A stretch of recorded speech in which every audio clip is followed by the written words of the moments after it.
He let the crying cub bite his finger. Then her warrior mother tended his wound.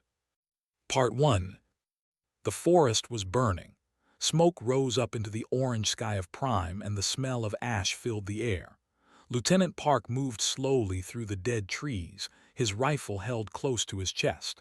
His uniform was torn and dirty. Blood ran down from a cut on his forehead, but he did not stop to clean it. 3 hours ago, everything had gone wrong. His squad of 12 soldiers had landed on this planet for a simple mission. They were supposed to meet with local traders and set up a small outpost. But the pirates had been waiting for them. The attack came fast and hard. Explosions, gunfire, screaming. When the smoke cleared, found himself alone.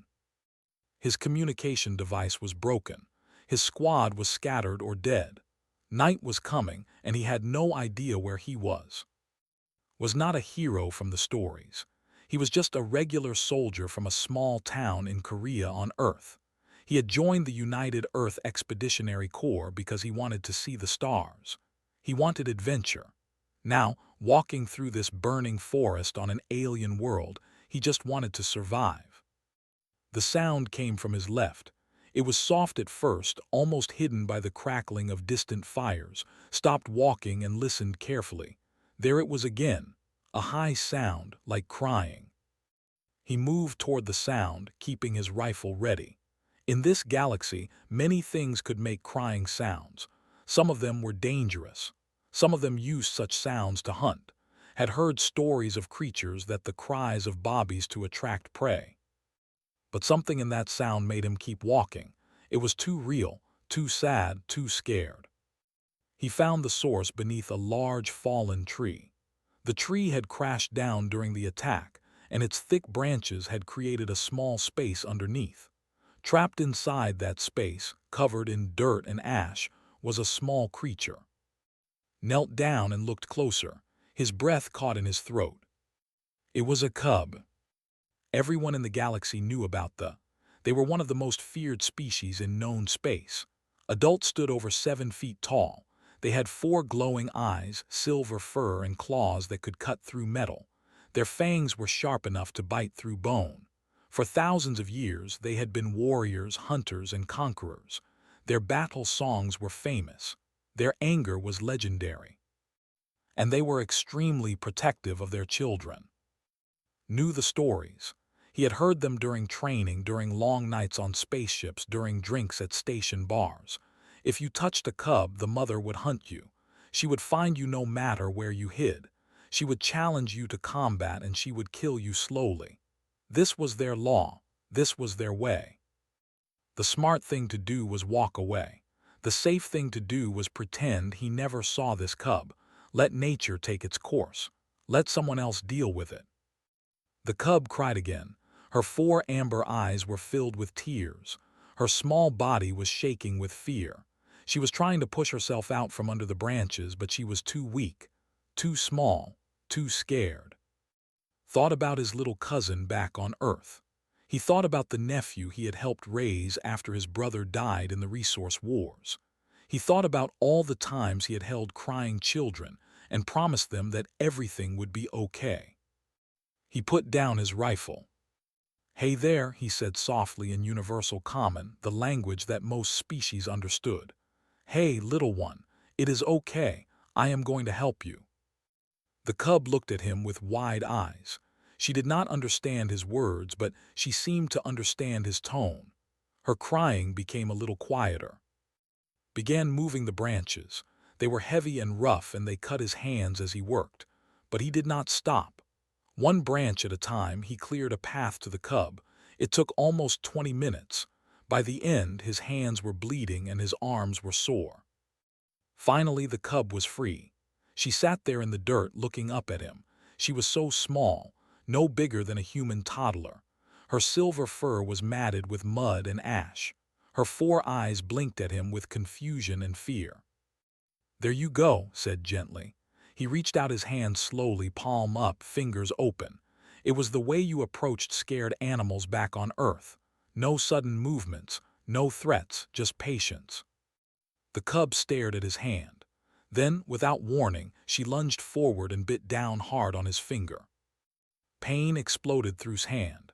The cub's teeth were small but incredibly sharp. They went deep into his flesh. Blood began to flow immediately, running down his wrist and dripping onto the ground. Every instinct told him to pull away, to yank his hand back, to shake off this creature that was hurting him. But did not move. He looked at the cub's face. Her eyes were squeezed shut. Her small body was pressed against his hand. She was not attacking him, he realized. She was holding on, like a scared child grabbing onto something solid in the middle of a storm. She needed something to hold onto, something real, something that would not disappear.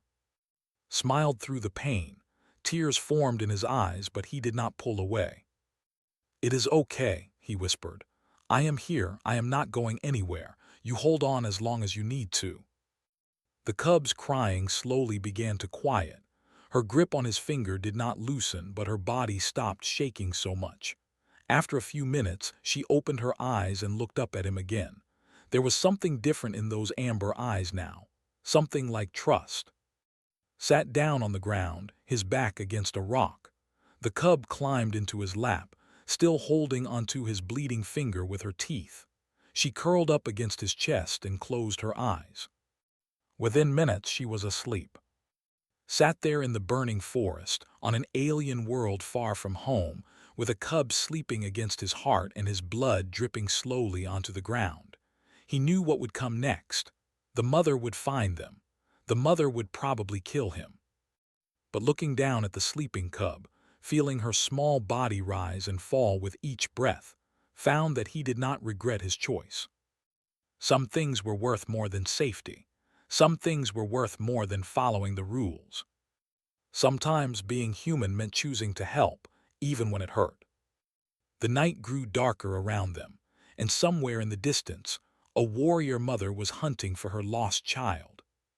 He let the crying cub bite his finger, then her warrior mother tended his wound.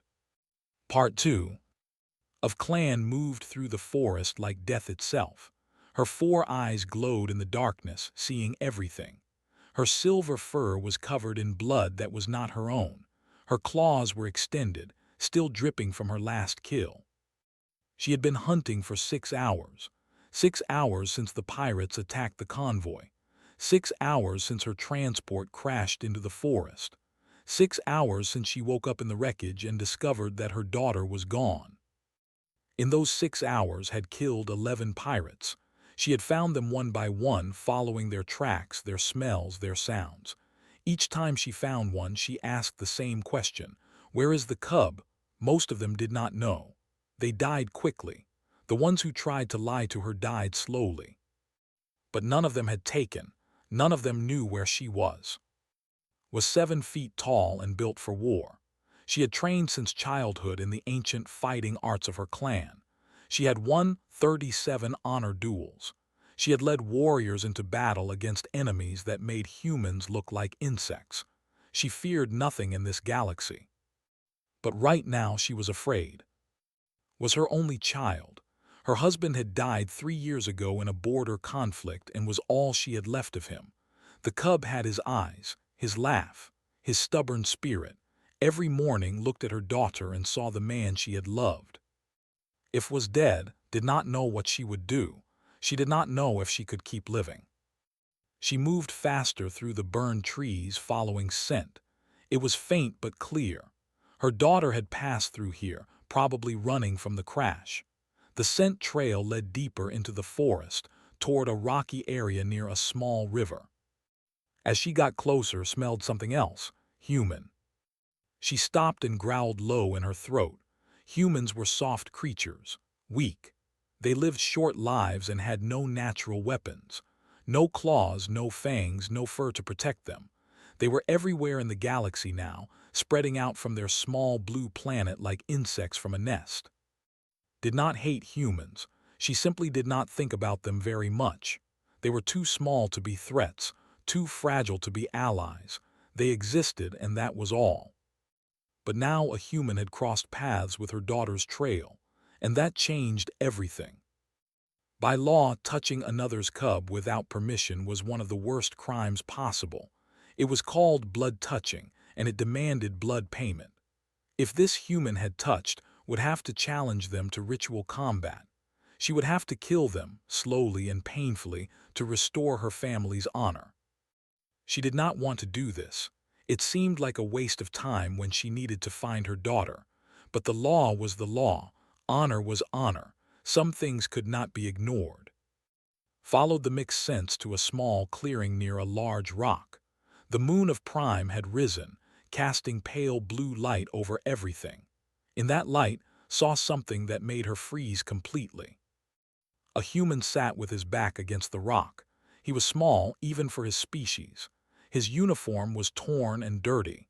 There was blood on his face and hands. He looked exhausted, like he had been through his own battle tonight. And in his lap, curled up against his chest, was his daughter was sleeping peacefully. Her small body rose and fell with calm breaths. Her ears were relaxed. Her fur was dirty but unharmed. She looked more peaceful than had seen her in days. But then noticed something else. His teeth were buried in the human's finger. Blood ran down his hand and arm, dripping onto the ground. The wound was deep and obviously painful, yet the human had not removed her. He was simply sitting there, letting her bite him, letting her hold on. Every warrior instinct screamed at her to attack. The law demanded it. This creature had touched her cub. This creature was bleeding onto her daughter's fur. She should extend her claws right now and end his life in one quick strike. But she did not move.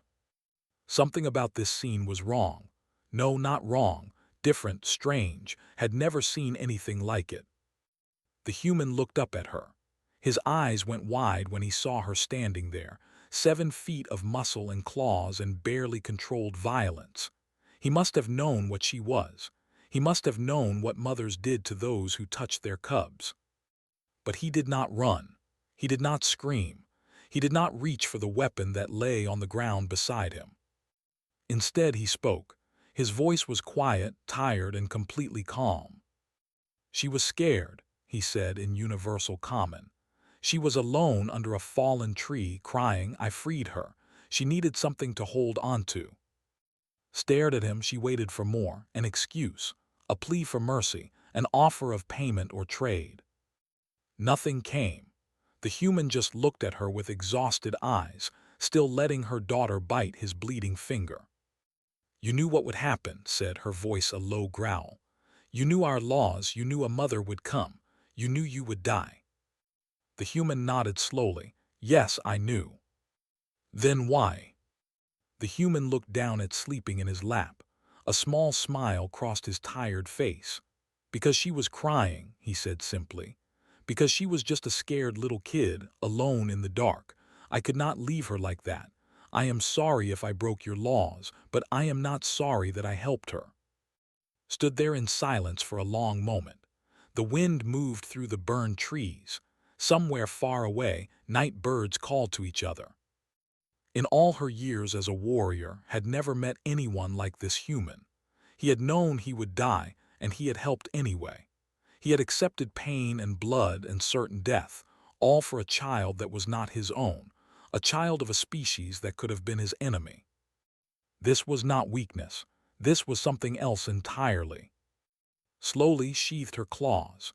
She walked forward and knelt down beside the human and her daughter. Up close, she could see how badly he was hurt. The cut on his head was deep. His hands were covered in small wounds from moving the branches, and his bite on his finger had gone down to the bone. You are strange, said quietly. The human let out a small, tired laugh. I have been told that before. Reached out and gently touched her daughter's head. Stirred slightly but did not wake. She was safe. She was alive. This strange, soft, bleeding human had kept her safe. My name is, she said. Of clan, this is my daughter. The human bowed his head slightly. Lieutenant Park, United Earth Expeditionary Corps. Looked at his bleeding hand, then at his tired face. The law said she should kill him. Honor demanded his death. but was beginning to think that perhaps the law did not understand everything. Perhaps honor could be found in unexpected places. "Come," she said, standing up. "There is a cave nearby where we can shelter. I will tend to your wounds." Looked up at her with surprise. "You are not going to kill me." Did not answer right away. She carefully lifted from his lap, cradling her daughter against her chest. His teeth finally released from his finger, leaving a deep wound that continued to bleed. "Not tonight," said finally. "Tonight I will decide what you are, enemy or something else." She turned and began walking toward the cave. After a moment, she heard the human stumble to his feet and follow her. The night was far from over, and had much to think about. He let the crying cub bite his finger, then her warrior mother tended his wound. Part 3. The cave was small but dry. Had found it earlier while searching for, marking it in her mind as a possible shelter. Now, with her daughter safe and this strange human following behind her, she was glad she had remembered it. She laid down on a soft patch of moss near the back of the cave. The cub stirred slightly, making small sounds in her sleep, but did not wake. Covered her with a piece of cloth from her pack and watched her for a moment. Her daughter was safe. Everything else could wait. Had collapsed against the cave wall near the entrance. He was pale and sweating. The blood loss from his many wounds was clearly affecting him. Watched him try to stay awake, try to stay alert, even though his body wanted to shut down. "You are dying," said bluntly. Laughed weakly. "Not yet, I have had worse." "You have not," walked over to him and knelt down.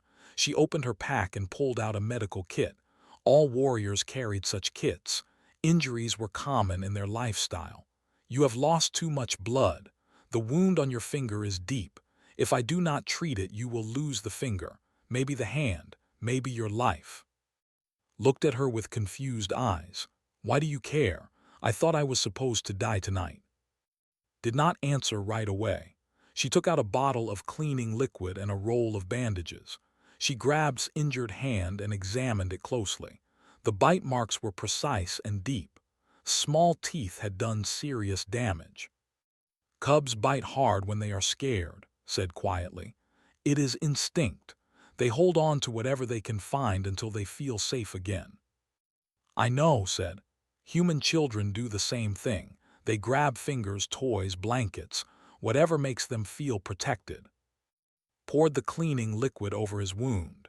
Hissed in pain, his body jerking, but he did not pull his hand away. She watched his face as she worked. Most warriors she knew would have been screaming by now. This human just closed his eyes and breathed through the pain. "Why did you not remove her teeth?" asked.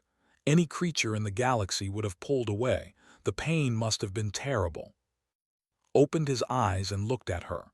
"It was," he admitted. "But she needed to hold on. She was so scared. Taking my finger away would have been like telling her she was alone again. I could not do that." Stared at him. In culture, pain was something to be conquered. Warriors trained for years to overcome pain, to ignore it, to use it as fuel for anger and strength. The idea of accepting pain for someone else, of letting yourself hurt so another could feel safe, was almost impossible to understand. "You accepted pain for a child that was not yours," said slowly. "A child of a species you do not know, a child whose mother might kill you. This makes no sense." Smiled weakly. "It makes sense to me." Wrapped the bandage around his finger carefully. She had killed many creatures in her life, but she had also healed many. A warrior who could not patch up their own wounds was a warrior who would not survive long. She worked in silence for a few minutes, treating his other cuts and the wound on his head. "Tell me about humans," she said finally. "Tell me why you are like this." Leaned his head back against the cave wall. The medicine was starting to work. The pain was fading and color was returning to his face. "We are not special," he said. "We are small. We are weak. We live short lives compared to most species. We have no claws, no fangs, no natural armor. In a straight fight, almost anything in the galaxy can kill us." Yet your species has spread across many star systems, said. You have built colonies and stations and ships. You have made alliances with powerful species. How? Thought about this for a moment. I think it is because we learned a long time ago that we needed each other. On our home world, we were not the strongest animals. We were not the fastest. We were just clever and cooperative. We survived by working together, by protecting each other, by making sure the group was safe even if individuals had to sacrifice. Finished wrapping his wounds and sat back. She looked at this small creature who had risked everything for a child he did not know. On your world, she asked, what do you do when you find a lost child? We help them, said simply. We find their parents. We keep them safe until someone comes for them. It does not matter whose child they are. It does not matter what they look like or where they come from. Children are children. They deserve to be protected. Was quiet for a long time. Outside the cave, the night continued. The sounds of the forest filled the silence between them. Small animals moving, wind in the trees, the distant echo of fire still burning somewhere. My husband died 3 years ago, said suddenly. She did not know why she was telling this human. The words just came out. He was killed in a border conflict, was very young. She does not remember him well. Nodded slowly. I am sorry. Losing someone you love is the hardest thing. Since then I have been both mother and father to her. I have taught her to fight. I have taught her our history. I have taught her the ways of our clan. Paused. But I have not been able to teach her that she is safe. She still wakes up crying in the night.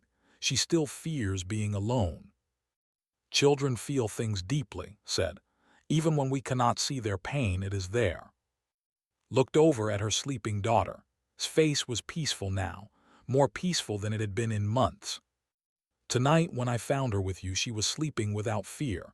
I have not seen her sleep like that since her father died. Turned back to, how did you do that? Shook his head. I did not do anything special. I just stayed with her. I let her hold on. I told her she was not alone. That is special, said quietly, more special than you know. They sat in silence again. Eyes were starting to close. The exhaustion and blood loss were catching up with him. He needed rest. Sleep, said, I will keep watch. Nothing will harm you tonight. Looked at her with surprise. You are protecting me. Tonight, yes. Moved to sit near the cave entrance, her back straight, her eyes watching the darkness outside. Tomorrow we will see what happens, but tonight you are under my protection. Smiled tiredly. Thank you of clan.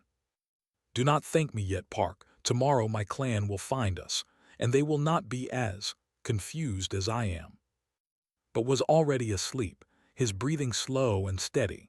Watched him for a moment, this small, soft creature who had shown her something she did not expect. She had always believed that strength meant power, that being a warrior meant being able to destroy your enemies. But this human had shown her a different kind of strength. The strength to accept pain for others. The strength to help when it would have been easier to walk away. The strength to be gentle in a universe that rewarded only violence. Did not know what to do with these thoughts. They did not fit into her understanding of the world, but she knew one thing for certain. Tomorrow, when her clan arrived, she would have to make a choice that would change everything. Outside the cave, the first light of dawn began to touch the sky. He let the crying cub bite his finger, then her warrior mother tended his wound. Part 4. The morning came with the sound of engines. Woke to find standing at the cave entrance, her body tense and alert.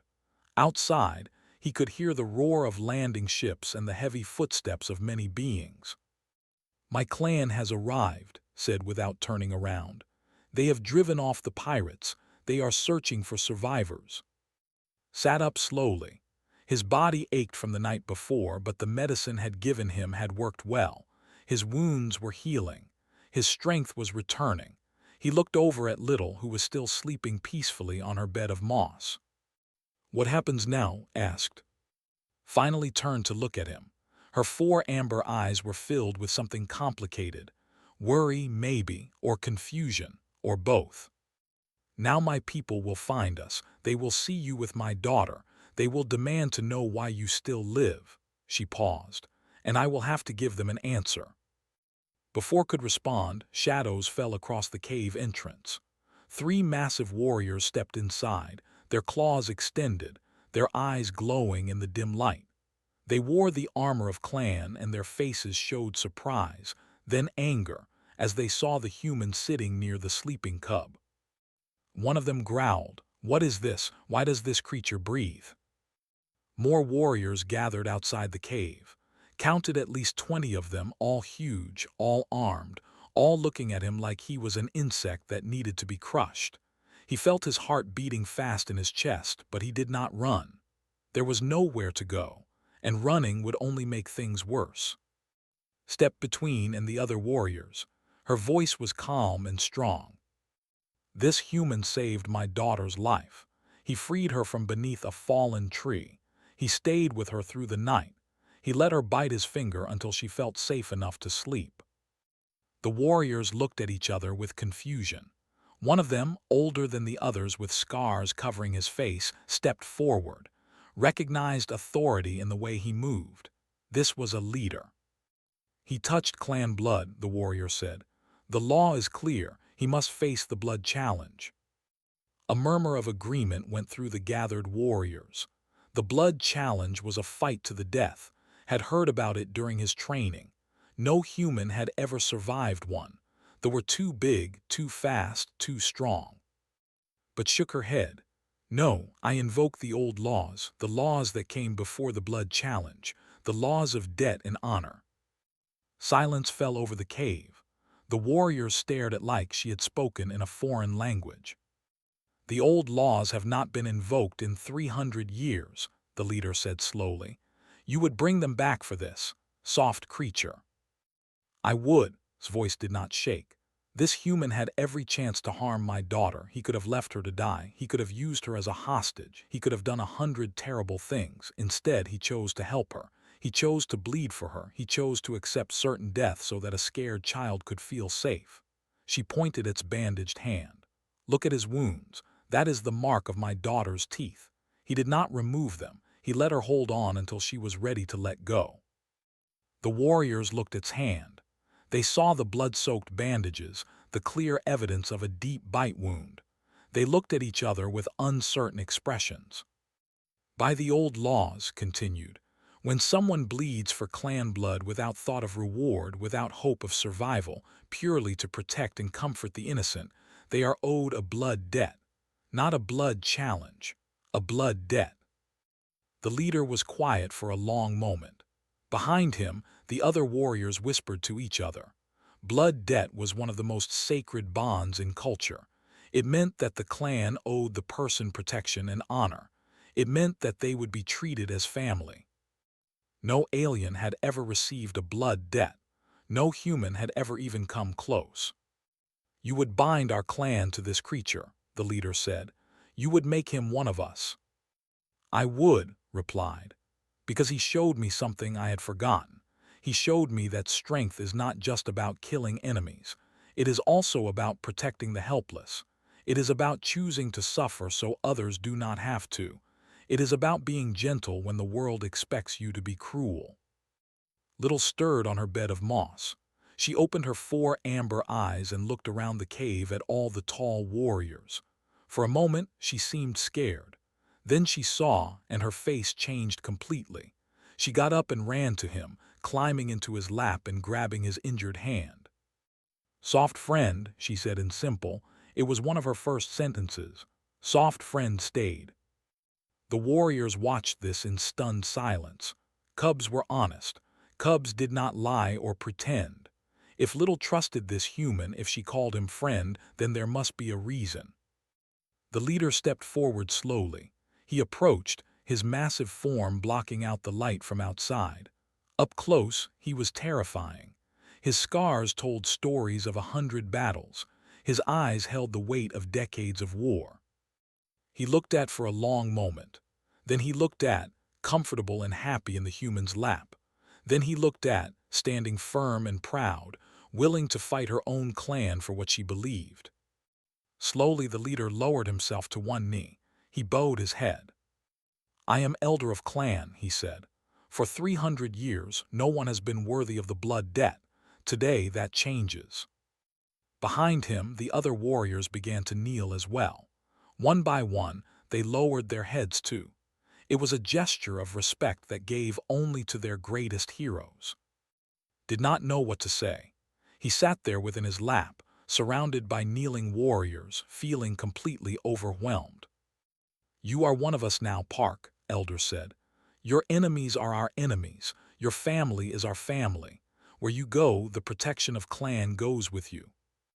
"I do not understand," managed to say. "I did not do anything heroic. I just helped a scared little girl." Elder looked up at him. For the first time, there was something like warmth in the old warrior's eyes. "That is exactly what makes you worthy," he said. "Any fool can kill, any fool can fight, but to choose kindness when cruelty is easier, to choose pain so that a child can feel safe, that is true strength. That is the kind of strength our people have forgotten." He stood up and placed his massive hand on shoulder.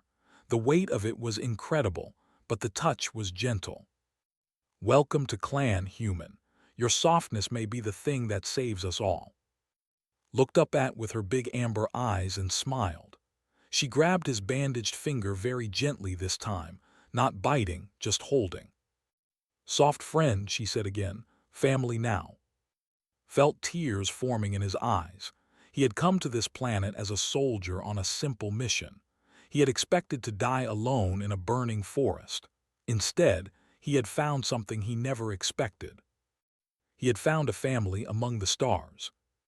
Outside the cave, the morning sun rose higher, casting golden light across the forest. And somewhere in the galaxy, the first threads of a new alliance were beginning to form. He let the crying cub bite his finger. Then her warrior mother tended his wound. Part 5. 20 years had passed since that night in the burning forest. The galaxy had changed in ways that no one could have predicted. The alliance between Earth and the clans had grown from a single act of kindness into something that shook the foundations of interstellar politics. What had started in a small cave on Prime had become a partnership that stretched across hundreds of star systems. Historians would argue for centuries about what caused this alliance. Some said it was politics. Some said it was trade. Some said it was their shared enemies forcing them together. But those who were there at the beginning knew the truth.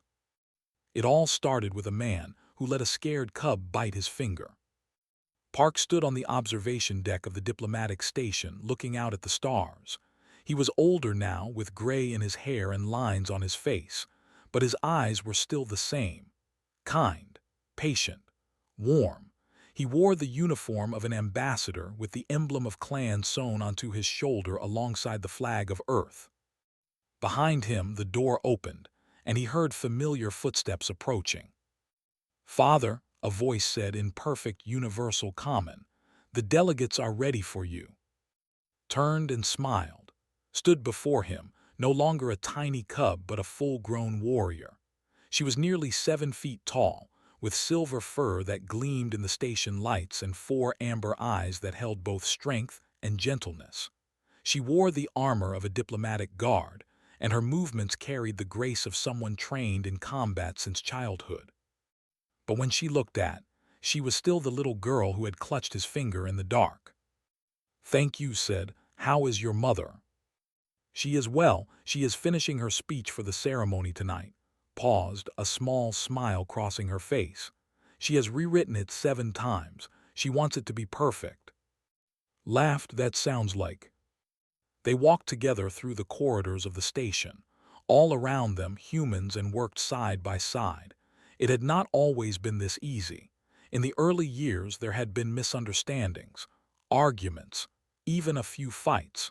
2 species that had lived such different lives did not become family overnight.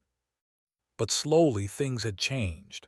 Humans learned to respect strength and honor, learned to appreciate human creativity and compassion. They taught each other.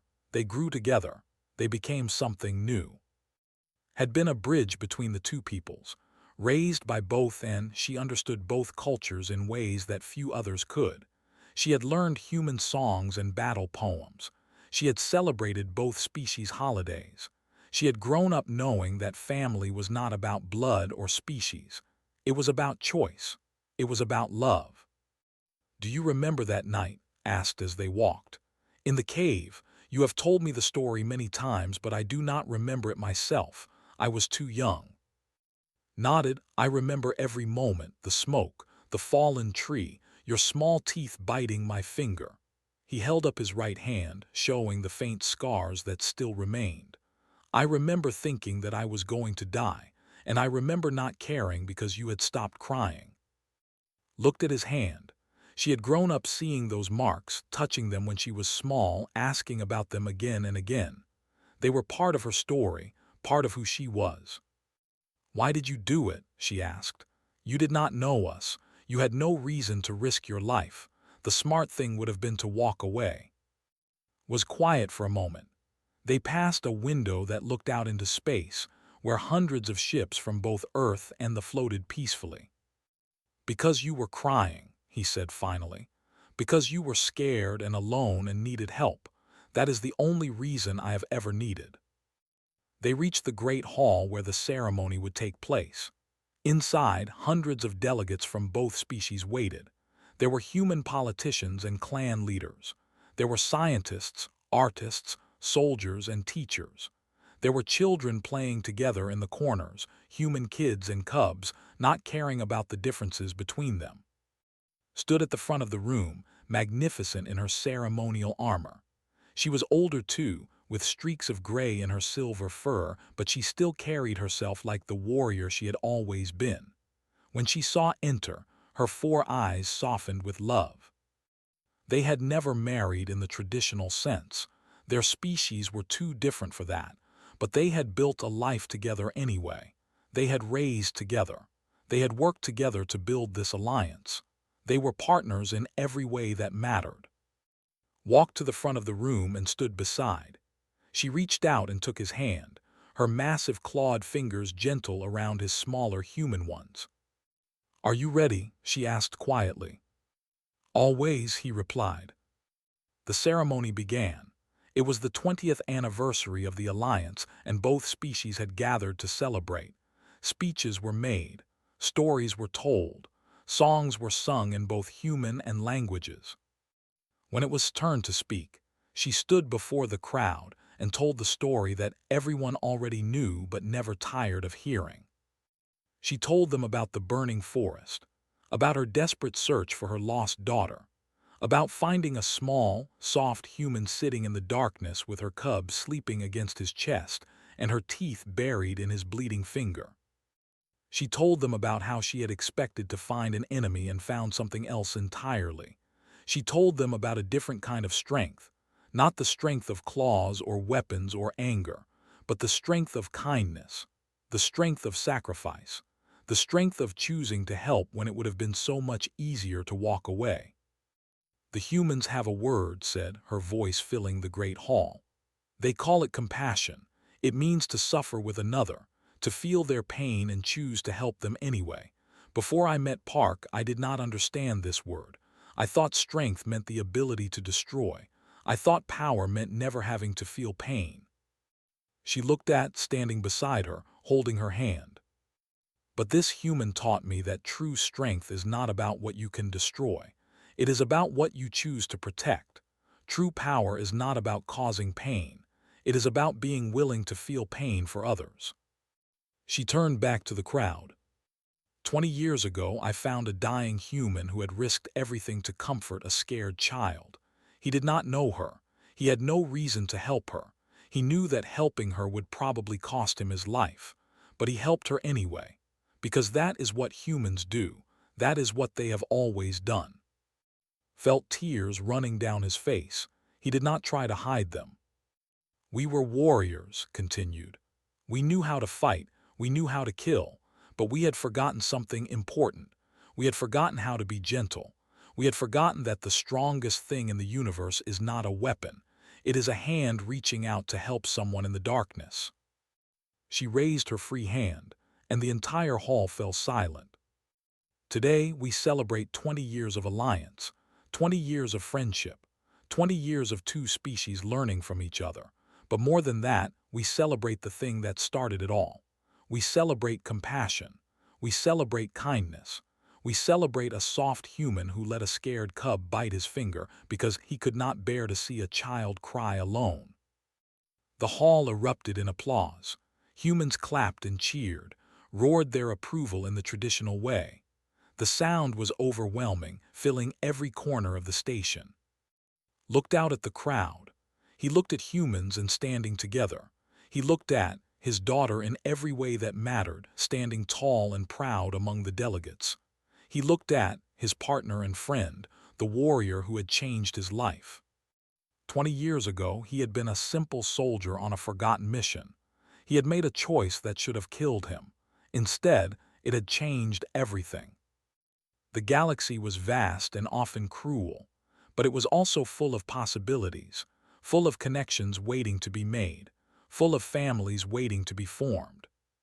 And sometimes, all it took was a single act of kindness, a single moment of choosing compassion over fear, a single decision to help someone who needed it, even when it hurt. That was what humanity had brought to the stars. Not weapons, not technology, not conquest. Just the simple, powerful truth that kindness was the greatest strength of all. And as Park stood in that great hall, surrounded by the alliance he had helped create, he knew that the scared little girl who had bitten his finger all those years ago had given him far more than he had ever given her. She had given him a family among the stars. She had given him a purpose. She had given him home. Outside the station windows, the stars continued to shine, endless and beautiful, full of worlds waiting to be touched by kindness. The story was not over, it was only beginning.